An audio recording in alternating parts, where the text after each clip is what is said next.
So welcome now to the third module on sustainability. And this module, I'm going to talk a little bit about circularity. And the reason I'm going to talk about circularity is, the only way to really be sustainable is to continue to reuse material, right? So that through that reuse, you're creating jobs, you're creating value, but at the same time, you're not harming the environment because you're not taking anything more out of the environment, right? So circularity, I think, is a very, very important concept as far as sustainability is concerned. And I would say that when you're playing a game, if you can reward people who are circular versus people who are not circular, then I think, I think that's a very true way of evaluating sustainability, but also a very powerful way with which people can learn what it means to be circular and possibly modify their individual behavior even outside the game to be circular. Because circularity, I think, is now the essence, the foundation of sustainability. All right. So when I was several years ago, when I was a graduate student, I read this wonderful book called Cradle to Cradle. Again, I would recommend a number of you read it, by Bill McDonough and Michael Braungart, both of whom are really, really original thinkers. It's a fantastic book. But they talk about this thing called a cradle to cradle cycle, right? And there are biological cycles and technical cycles, but we'll just take one. For instance, take you have a product like a washing machine, all right? The washing machine requires some raw material, right? In this case, it might require some steel or whatever it is, right? Some metal. This metal goes into the factory, gets manufactured, and then becomes your washing machine. And you use that washing machine, right? You wash your clothes in it and things like that. But at some point, right, you move on. Your washing machine either breaks down or you want to move in for a new technology. You choose to sort of replace. At that point, if you stop, right, if you stop the cycle at that point, it's what we call a cradle to grave cycle, right? The cradle was when you had the nutrients. The machine was a baby, it was in its infancy. You created a machine, you used it, the machine died, you sent it to its grave, which is typically some kind of a landfill site outside your city. And as you see, there are hundreds of these landfill sites, and they're all mountains of pollution and things like this.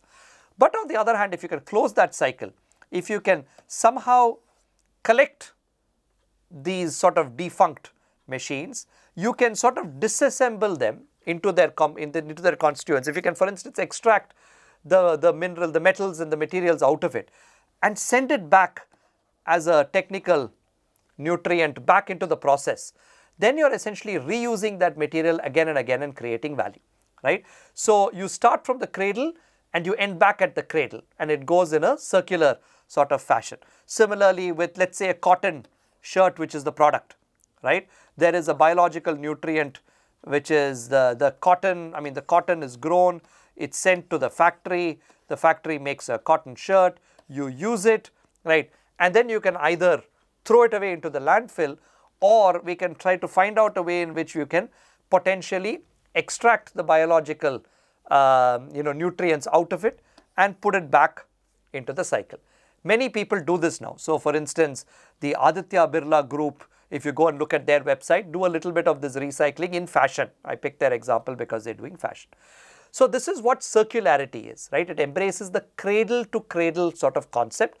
And I think if this concept can be embedded in games, I think it would be very, very powerful and really true to the nature of sustainability. All right. So here, for instance, is an example of a treatment plant, right? There's fresh water coming into the plant. The water is used for textile manufacturing, for dyeing or whatever it is. So you mix the water with the dye, you spread it on the cloth, you get these blue shirts, green shirts, etc. And there is some waste at the end of it, right? That waste water goes out, right? And it can go out into a drain and it can go out into an ocean. Or what you could do is you can have a treatment plant that treats the water, the excess waste water, extracts the pure water out of it and sends it back into the process, recycles, right? Makes the economy circular. And, if it's polluted water, there's fresh water and there are pollutants.